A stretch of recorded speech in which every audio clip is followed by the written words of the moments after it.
मेरा खाना ग्लूकोज रखता है, एक ऐसी ईंधन जो मेरी जिस्म के खरबों सेहतमंद सेल्स को तवानाई फराहम करती है।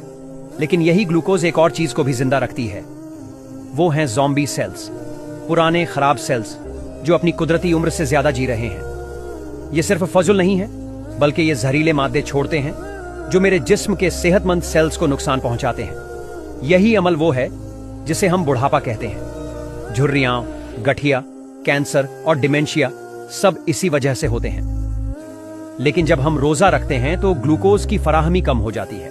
इसका मतलब है कि ज़ॉम्बी सेल्स का भी तवानाई का जरिया खत्म हो जाता है। वो आहिस्ता आहिस्ता कमजोर होते हैं और आखिरकार खत्म हो जाते हैं। और यही वो हकीकत है जिसे जापानी साइंटिस्ट योशिनोरी ओहसुमी ने 2016 में नोबेल इनाम जीतने के बाद दुनिया के सामने पेश किया। एक ऐसा अमल जो हमारा जिस्म कुदरती तौर पर अंजाम देता है, जिसे ऑटोफेजी कहते हैं। ऑटोफेजी का मतलब है कि हमारा जिस्म पुराने कमजोर सेल्स को तोड़कर नए और मजबूत सेल्स बनाता है।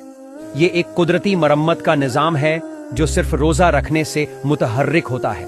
और कुरान में अल्लाह ताला फरमाते हैं, और अगर समझो तो रोजा रखना ही तुम्हारे हक में बेहतर है। सूरह अल बकरा आयत 184। लेकिन अगर तुम गौर करो तो ये इल्म आज का नहीं है।